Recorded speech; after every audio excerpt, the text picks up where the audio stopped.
Kahapon nag-independent ulit ako eh. Umalis ulit ako sa mayorya kahapon. Bago na nga ang ano mo eh. May partido ka ng bago, di ba? Anong partido? May partido na vote. Hindi, dati pa yun. Ano pa yun, oo. Pero ibig sabihin, nung pumasok si Speaker Bogie D, kaya lang naman ako naging majority because I supported his speakership. No? So yun yung reason kung bakit naging part ako ng majority. But I did not accept any committee, even membership. Pero kahapon, kausap ko si Speaker Bogie, sabi ko, I still fully support you, but I think I can do my job better sa pag-scrutinize ng budget process kung maging independent ako. So kahapon, umalis ako sa mayorya at nag-independent ako. Kung ihambing po, ano po ang komento niyo sa leadership ni Speaker Bogie D kumpara doon sa dati? Siyempre it's better, di ba? But there's still room for improvement, di ba? There's still room for improvement. Ako sasabihin ko, mahirap din yung katayuan ni Speaker Bogie D. Wala naman siyang napalit doon sa committee chairmanships. Okay. Yun pa rin yung inabutan niya. Yung deputy speaker, siguro 3 lang yung nadala niya. Karamihan doon pa rin sa former speaker, di ba? Dapat yung bigyan mo siya ng free hand to choose the deputy speakers. Of course, ang excuse nila doon is party allocation yon.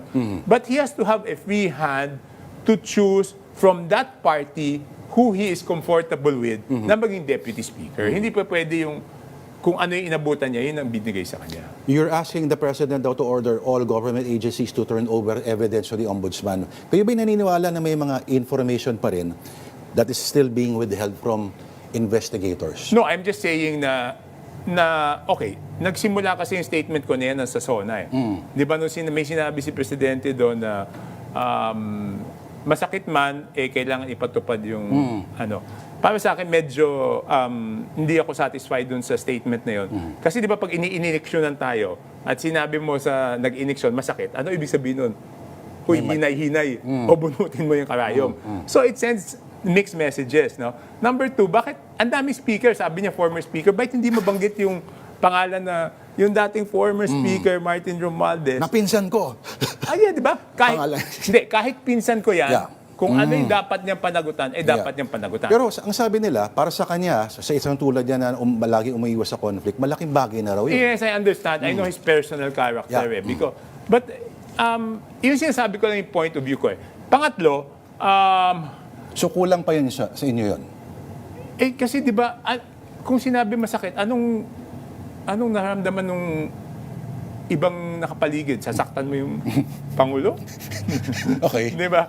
Okay. Pangatlo, ang sinasabi ko, nakita naman natin, bakit pag yung kalaban ng administrasyon, hindi lang yung ombudsman ang gumagalaw, buong iba-ibang departamento ng gobyerno, naghahanap ng ebidensya para dun sa kalaban. Bakit dito kay former speaker, meron bang kahit isang department na nagsasalita? Dati si Sec Vince nagbigay ng ebidensya, di ba? But I'm sure there are other departments na may alam. So, mas maganda kung sinabihan niya na lahat ng pwede niyong itulong sa ombudsman ay itulong niyo. Di ba? So, para sa akin, parang magkaiba lang yung standards dun sa kalaban sa politika na pagkalaban sa politika, yung buong executive branch nagbibigay ng ebidensya.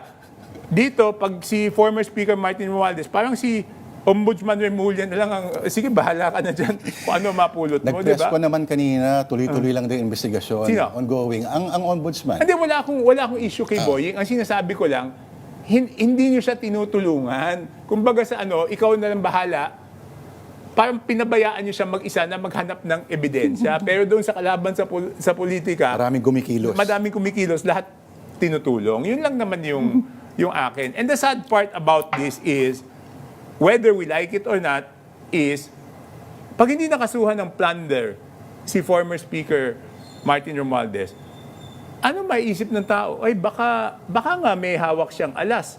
Baka yung sinasabi niya na he will not go down alone at yung sinasabi niya na marami siyang alam, kaya hindi siya tinutuluyan, di ba? So yun lang yung akin Because if we want people to trust government again, kailangan talaga mahuli yung pinakamalaking isda.